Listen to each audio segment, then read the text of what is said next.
Hello and welcome to the Holistic Success Show. My name is Dr. Robert Puff. And I'm Elizabeth Lozano. Today we're going to have a guest talk about chiropractic care, but a very unique form of care that can really change your life as it has with my co-host Elizabeth and helped her really deal with pain. We're also going to be watching clips from Dr. Puff, who's going to talk to us about how to manage your money in a holistic way, as well as living a positive life. And then we're going to have a question from you talking about how do you manage life when you're just feeling like you're catching up all the time.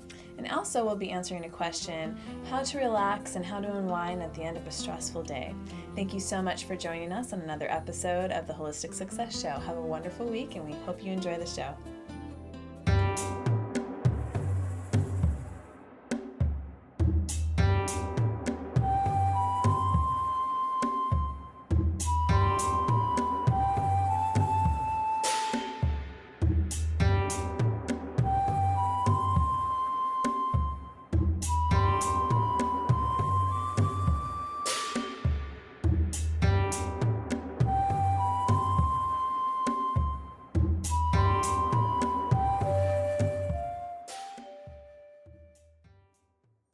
I want to talk about how money fits into being a whole, healthy person, a successful person. I think a lot of times when we think of success, we think money, success.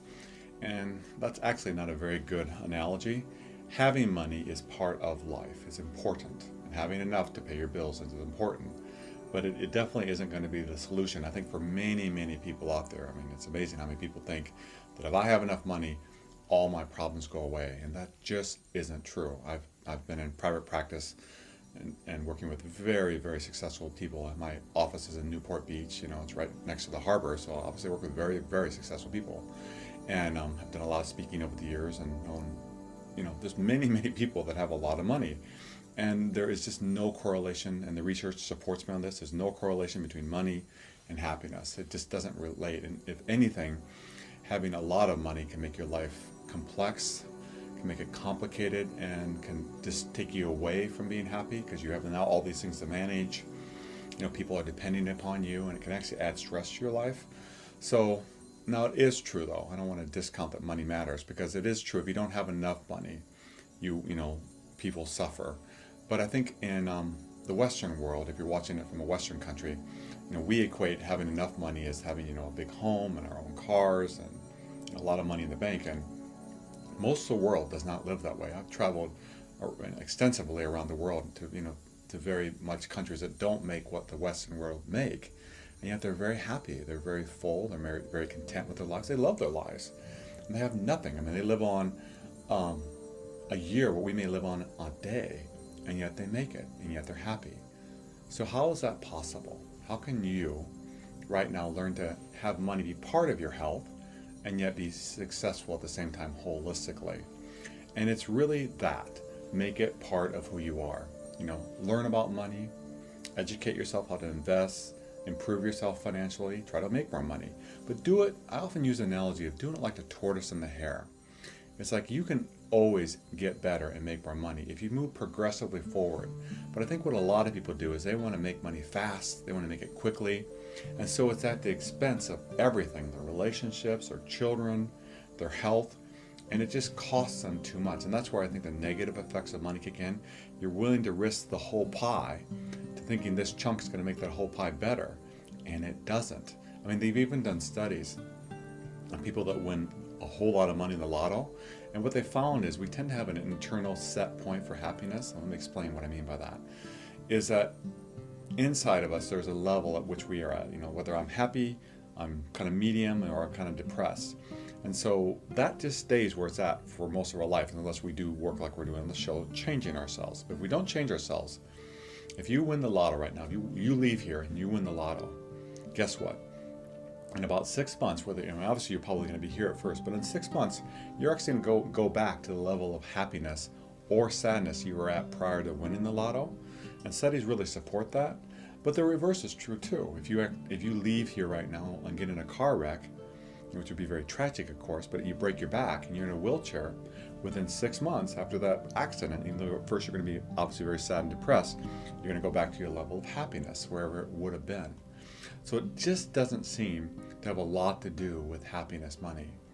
But, it's important to learn about it, educate yourself. We're going to have guests on talking about how do you manage your money, how does it fit in the equation. It's an important part of it. And it's important to take time, a little bit of time on a regular basis to grow, to develop your skills in making money, to develop your skills in your job and get better at it, in investment, and making sure that that isn't necessarily like an irritant. I think not having enough money can be really annoying, can be rather upsetting. I think that's where people say, if I have money, all my problems go away. That isn't true, but not having enough money can be very upsetting. So I don't care if you're watching this the day I'm filming this, or you're watching this 10 years from now, there's always going to be people who are struggling financially, that have had some major loss. And perhaps that's you right now. You lost your job, you've lost your home, or you've lost something that really matters to you because of money. I think it's very important in that situation not to judge yourself. My favorite mantra or word phrase to say is, what can I learn from this? And right now, if you have lost your job, you say, hey, this is a great opportunity for me to change. When I've hit bumps in my life, I say, I need to learn something from this, and I always do. So if you're at one of those financial bumps, saying perhaps you need to take some more courses, perhaps you need to learn a new skill, perhaps it's God or the universe giving you an opportunity to change your life in a really wonderful way. I think having that attitude, putting money in perspective, really makes life go well. So it won't be the solution, because way too many people see it's a solution to all your problems. That doesn't work. Until you meet people, as I have in-depthly met people, hundreds, if not, I'm sure thousands of people that are very wealthy, it doesn't solve your problems. And you can say, I'll do it differently, but it's not going to be different from you. You need to make sure the whole part of your life is whole. All of it is working together to be happy and successful emotionally inside. So work on all the parts of it, but money matters. And make sure you learn about money, develop yourself constantly growing in the ways of, managing your money well and making money well, and you'll find your life will go well. So peace. And now it's time for our questions. So this week's first question comes to us from John C. from San Juan Capistrano, California.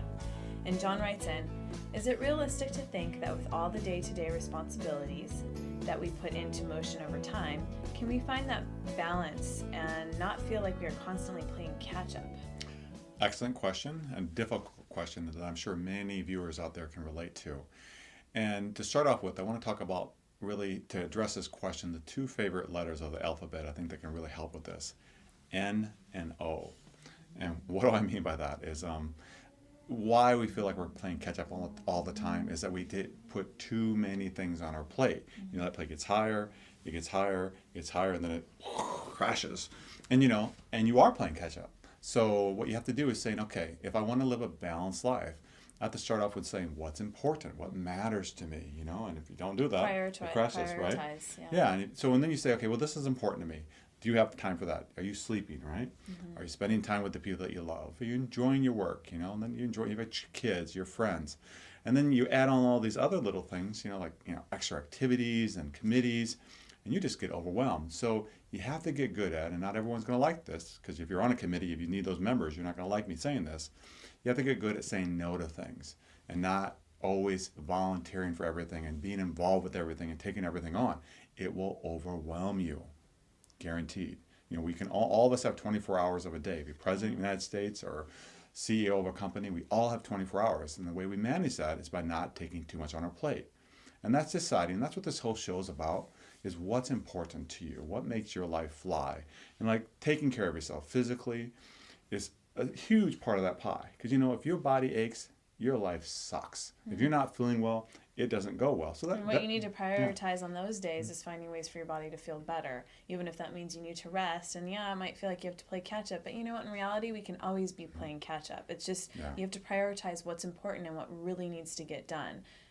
That's really important. But most important is you taking care of yourself, which encompasses all of what Dr. Puff has just been talking about, the self-care, the time with your family, the time with your friends.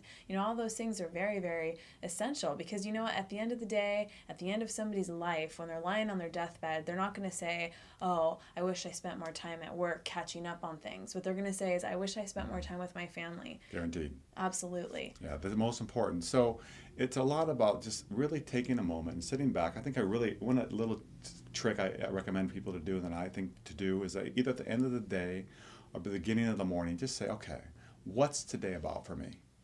What do I have envisioned for this day? And is there stuff on my day that just is extra I don't need to do? It's overwhelming me. And I really do need to start saying no to things, saying no to people that are asking me favors, or stuff that isn't really that relevant. It's good to give. Of course it is good to give. But if you give too much, you get overwhelmed, correct? Absolutely. So it's learning to say no. And there's consequences to those things. Absolutely. Like health-wise and emotion-wise even too. Yeah. So I think, John, feeling like having to catch up, I think you should take a moment and say, okay, what's on my plate? Is my plate so full, things are just rolling off of it? And then saying, is there maybe, of course you're not going to change it overnight. You're not going to just say, I fixed it, Dr. Puff and Elizabeth, I got everything off my plate. That's not going to happen. But what if you started taking one thing off at a time? This little committee that you're part of, this little routine that you do, this little thing that you take on every week. Or even asking for help. Maybe you have a secretary, absolutely. Or maybe you have somebody, a family member or a friend who might be able to help you with something so you don't have to carry it all. Sometimes we have that, like, I can only do it the right way that I need to do it. Well, a great way of that is, I love exercise, and, my kids are a little bit older now, but we go for walks, but when my kids were younger, if any of you have young children, I used to, this was, because I think it's very important to take care of myself. I would have, when my son's older, so I'd have my daughter on my chest, one of the baby Bjorns. My son would be in the stroller. My dog would be hooked up to my waist belt, and we'd go for a walk. So I was spending time with my son, with my daughter, walking my dog, and getting exercise. So I was doing a whole lot with one fell swoop, and perhaps you can do that. But a lot of what it is, though, is really just realizing if there's too much on your plate, if you're catching up all day long, you are going to get overwhelmed. Take things off your plate so you're not catching up. Absolutely. Good luck, and we hope that this helps you. Thank you for your question. Thanks. This week's guest is Dr. Alfred Tomp. He is an upper cervical chiropractor, and he actually is my personal chiropractor, and I invited him on the show because he has absolutely changed my life, because I suffered from extremely awful, horrible, debilitating lower back pain, and I was on muscle relaxers and Vicodin, and I was still in a tremendous amount of pain. And because of the work that he's done with me, I'm now able to walk and sit and dance and do all kinds of wonderful, amazing things that I couldn't even imagine doing at the time because I was in so much pain. So, Dr. Tom, please tell us a little bit more about yourself and the work that you do. Sure. Well, what we do is we do upper cervical chiropractic work, which specializes in the top part of the spine. And we find that if the top part of the spine is out of alignment, then that will cause the entire spine to shift out of alignment. The pelvis actually twists a certain way when the neck goes out of alignment. And if that's there, the entire spine is off, and that won't allow somebody to heal from a back condition, or they could also have headaches, and there's a variety of complaints that could arise from the spine. Yeah, like being even out. I mean, I notice that when I'm out, my jaw starts to lock up, Right. And there's all kinds of other things that happen. I'll get headaches and I feel sore, all these other things that go on. Right, and the top part of the spine is neurologically the most sensitive part of the spine. Right up underneath the skull is where your atlas sits, and if you remember from Greek mythology, Atlas holds up the world. And so if you sustained a trauma as a child, or maybe a car accident earlier in your life, and that shifts just a little bit at the top, that'll cause a shift at the pelvis, and the entire spine kind of twists to compensate for it. So the typical chiropractic thing to do would be to adjust all those segments that are always off: the pelvis, the mid back, the lower back, the neck, but what's happening is, because the top part of the spine is off, if we can properly analyze that and put that back into place, the entire spine will come back to neutral. And I know that you're really specific in the work that you do, because I know you've taken x-rays of me and the other people that you work with, and I notice that every time you're using like a compass and a ruler and all the stuff that's going on, and there's always things that you're measuring, such as, like, I guess even when I'm out, my one leg might be longer than the other, and you're doing all these checks. So can you talk a little bit about that and kind of where that plays a role in all the work that you do? Right. When we examine a patient, a lot of times where we start the examination is at the lower back, or we'll also look at what's called leg length. And if there's a twist in your pelvis, basically at the very bottom part of the spine, if that twists and the top of the spine is out of alignment, it'll look a certain way. For example, when you lay on the table and one leg appears shorter than the other, it really isn't shorter. It's just because you're crooked on the table, your pelvis is twisted. And it could just be that you're crooked on the table, but when you turn your head, if that pelvis shifts, that means that there's something at the top of the spine that's influencing the bottom of the spine. So that's kind of one of the major tests that we do. We also run temperature scans where we It's a digital reader where we read temperature on each side of the spine. Is that what that is? Yeah. I had no idea that was. I Yeah. thought it was like measuring my neck, No, like the no, curve. it's a temperature differential scan. And what happens is when your body's out of alignment, there'll be certain areas of your neck where it's hotter and colder, and it gives what we call a pattern. So, if, for example, if your atlas is out of alignment, you'll have an atlas pattern. And I've got all the scans on you every time you've come in, so we can just pull that one back up and compare it to when you're in that day for a checkup. And that's one of the ways we can also tell whether you're in or out of alignment. It's pretty impressive. I learn something new every time. And I know you brought a couple little props here, and I think that not everybody knows what an atlas is, and I think it might be good to see what that is. Right. This is the base of the spine right here. This is called the occipital bone. So that would be which would be right here on the occiput, just like that. Okay. And so and this is the atlas right here. It's a small bone. It holds up the weight of the head, which is in your case probably 8 to 10 pounds. In my case, maybe 10 to 11 pounds. So the head doesn't weigh that much. It's kind of like a small bowling ball. And if you sustain a trauma, it's kind of heavy though if you think about that at the top of your spine. Yeah, it is because your neck is it's designed to hold up your head. But what'll happen is if there's a trauma and this is shifted off a little bit, that causes the muscles to react, and then the head can be carried forward. And I usually describe that like if you're holding a bowling ball in front of you, it's very heavy. As it gets closer to your body, it's a lot lighter. And so as we get that back into alignment, a lot of times patients will say, my head feels so much lighter. It's because they maybe suffer from headaches or whatever. And the weight of the head really is uncomfortable. And I know we've talked about, because the work that I do, and which many of you actually probably do, is sitting a lot. So whether you're sitting at a desk on your computer, or you're a therapist and you're sitting in a chair all day, there's a lot of this action. So what you were saying is that your head's forward and it's not back where it should be. And that causes stuff too. And I remember too, when I was working at a desk a lot, I had the computer here and I was writing stuff over here, which many of you guys might do. You've got your computer here and you're like writing stuff over to the side. That also had a huge impact on me too.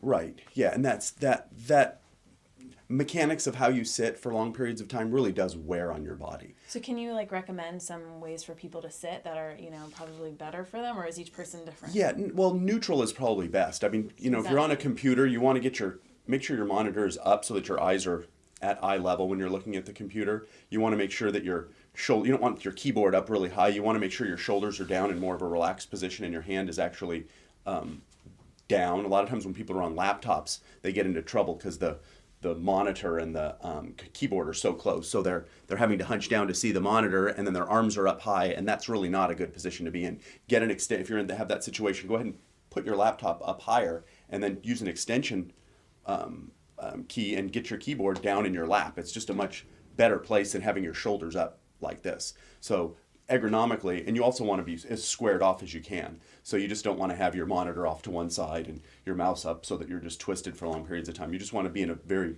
relaxed, neutral position. Yeah, that makes a lot of sense. So I know that you brought also another prop with you with the whole spine there. So I don't know if maybe you can kind of describe about more the work that you do and what can happen with the rest of the spine if, what's going on up top is kind of messed up. Yes. Or out of alignment.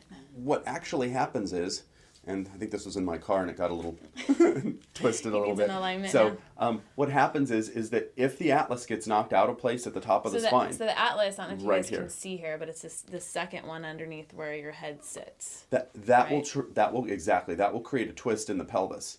And so you can lower it down a little bit so we can see here. Okay. Can you see the twist in the pelvis? So that actually creates a twist. And we measure what's going on here at the pelvis. And so so let's see here. So if we want to see the bottom of it, there we go, right? Okay. So twist. So when the pelvis twists, we actually measure, how many degrees up the pelvis is and what position is it sitting in. Which makes sense why this leg would now appear shorter. Yes. And then once we make a correction at the atlas, almost immediately there's a relaxing that happens in the spine and the pelvis relaxes down into a better position. But what's interesting is if somebody's been running around with their spine out of alignment, we'll measure them standing on the posture analyzer. We put the little strings on you. We're measuring you standing. That doesn't change right away because that's actually kind of worn into your body because it's been off for a period of time. We'll correct the top of the spine, and then typically after about a 6-week period of time, that pelvis will drop down between 50 to 60, 70%. Oh, wow. And so as time goes on, it'll just continue to kind of drop down as long as you stay in alignment.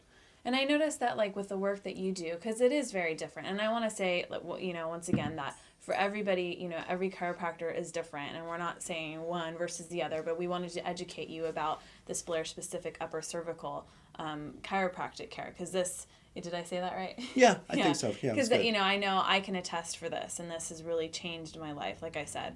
And I know that even the tables that you use are quite different. It's not, you're not just like cracking my head. That's not what you do. And for, I think, people that are really, because I've talked to people who are really scared about the popping in the neck, you don't hear anything like that when you do it. He has you on a table. Can maybe you describe what the table is like? It takes a few minutes to get the person in the exact right position. You just lay them on their side. They're on it's a lower table. You're in neutral. There's no twisting required.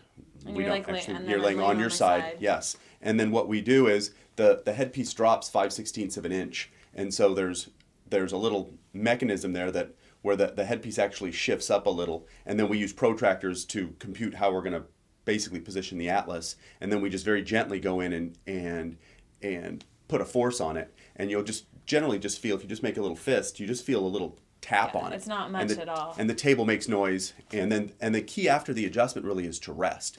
Which you have us do there. You have us lay in the same spot there for how many? 7 minutes 7 usually. minutes, and then you have a separate room where you go and lay down. Right. And the very first time we do an adjustment, we'll rest somebody for 40 minutes, and that rest will allow the adjustment to hold. And then also, I know that you say after the adjustment, you know, not to look up because that can throw it out, right? Well, that's just specific to your misalignment. If somebody has a vertebra that tends to slide a certain way, they may get directions. Be careful with going up, or somebody else may be careful with looking down if they're actually have the opposite type of misalignment as you have. Okay. And actually, in the first 2 bones alone, there's over 10 million possible misalignments. Oh, wow. So when we do an analysis on somebody, it's as specific as a fingerprint. I mean, we'll know how they're out. We calculate how they're out.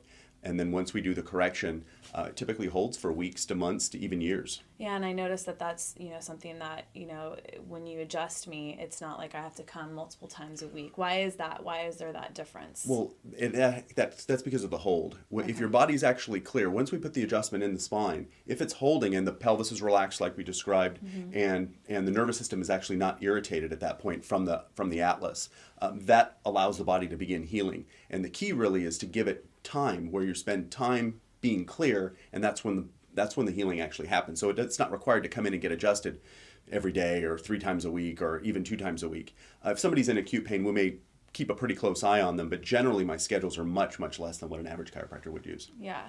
Well, if somebody's interested in finding out how to find either you, or maybe they're in another part of the world or even this country, United States, that's where we're at, how would they locate somebody who does your specific type of chiropractic care? Well, we have a website. It's blairchiropractic.com, BLAIR, chiropractic.com.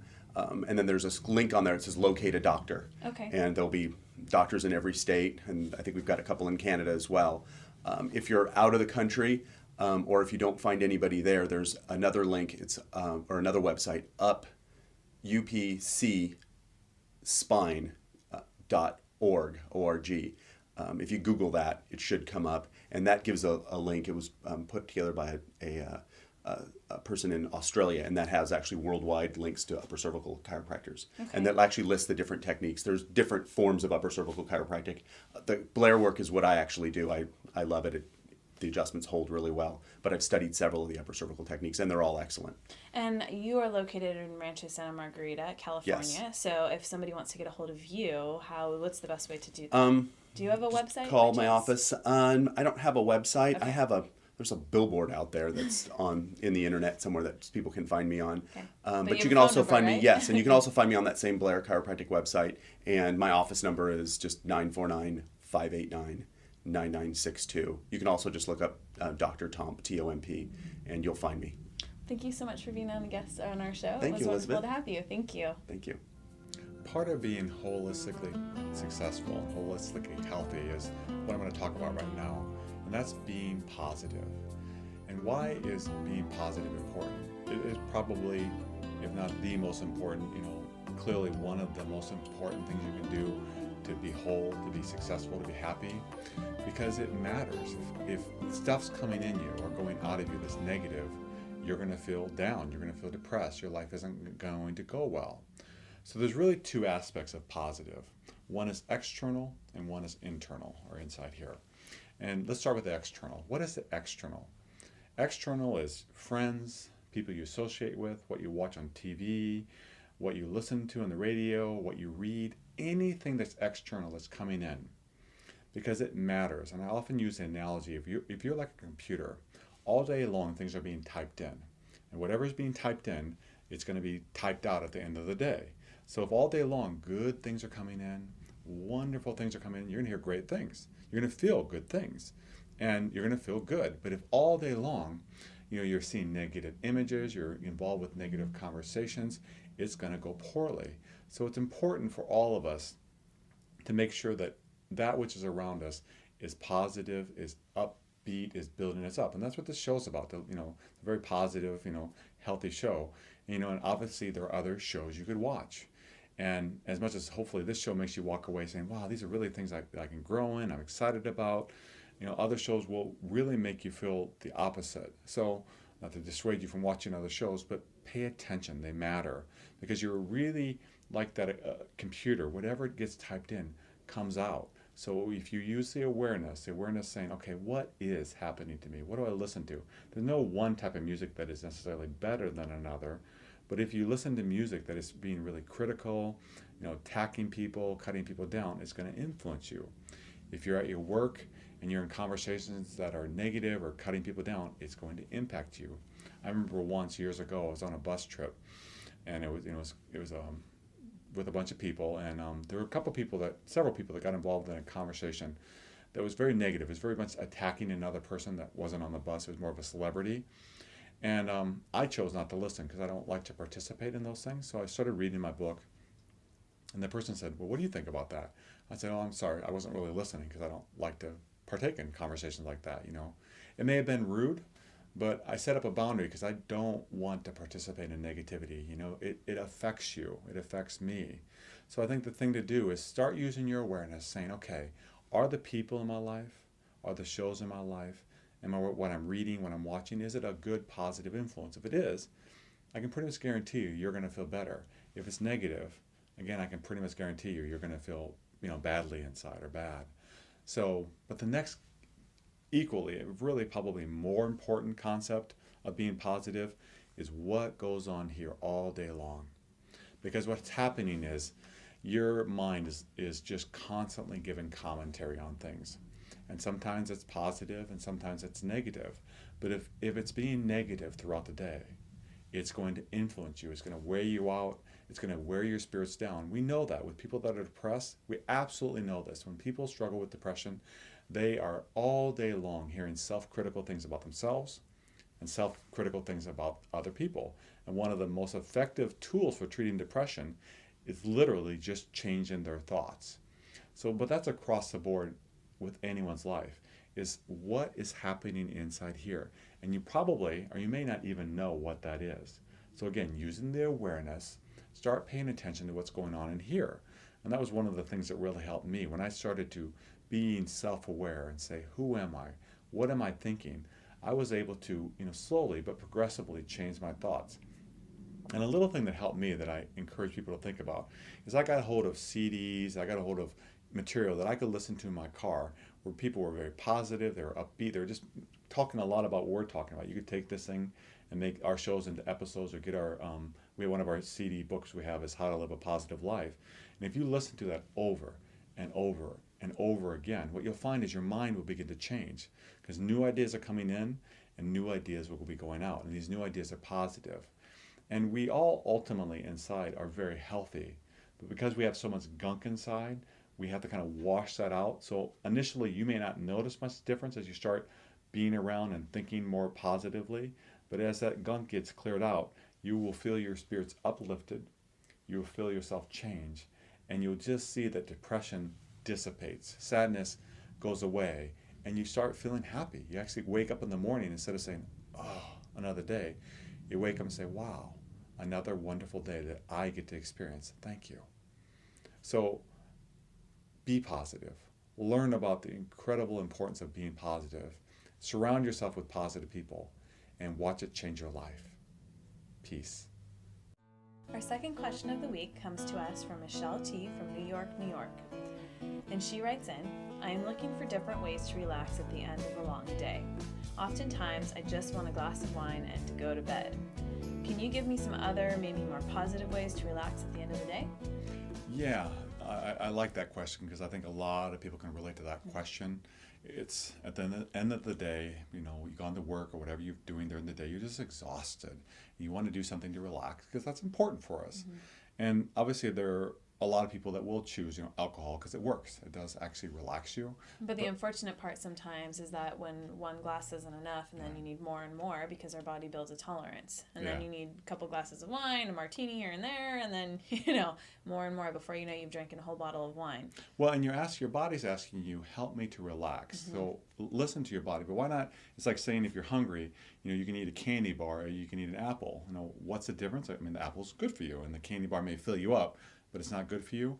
So let me give you two of my favorite things to do at the end of the day to relax. And I share this with everybody if I can, and share everyone too, if you don't mind.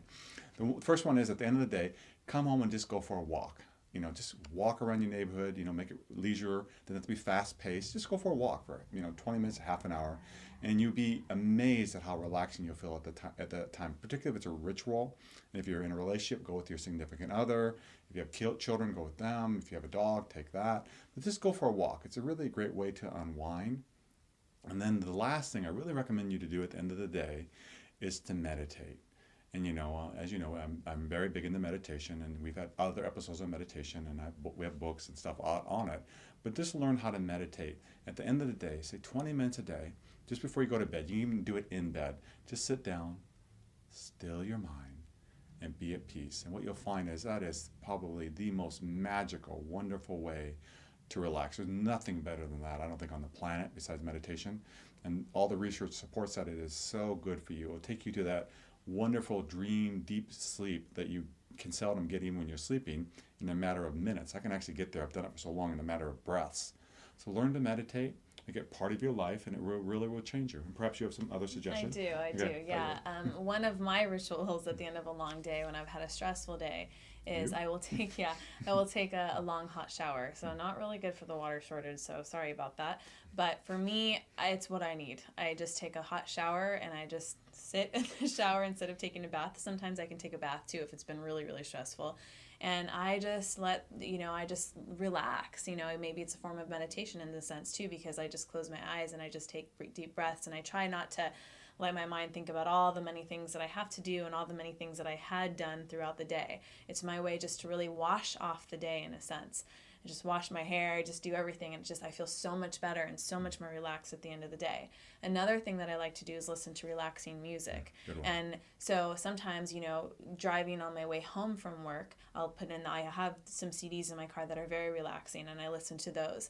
And if I've had an extremely stressful day, I mix the two. So I take a shower and I have music playing. Don't put that CD player too close to the shower, please. But I have that, playing for myself, and I'll actually even light candles, just to set the mood for myself, just because it just really, really calms me down. And I'm telling you, it has helped me so tremendously. So those are some of the things that I encourage you to do. So hopefully those are some helpful tips for you, and thank you so much for your question. Thank you. Recently, my mom sent me an email with a quote because she knows that I love quotes, and I love to hear the ones that other people really enjoy. So she went to a leadership group years ago, and this was the quote that she heard, and it was a really, really great quote. Take time to work. It is the price of success. Take time to think. It is the source of power. Take time to play. It is the secret of perpetual youth. Take time to be friendly. It is the road to happiness. Take time to love and be loved. It is the privilege of the gods. Take time to share. Life is too short to be selfish. Take time to laugh. Laughter is the music of the soul. So take time. Thank you. Thank you for joining us on the Holistic Success Show. We hope you have a wonderful week, and please don't forget to write to us with your questions, because we can't do it without you. And those of you that did, we're going to send you a free copy of a book or CD or DVD of your choice that we'll autograph to you, and thank you as a way of a thank you. Thank you so much, and we hope you have a wonderful week, and we look forward to seeing you next week. We'll see you next week. Bye-bye.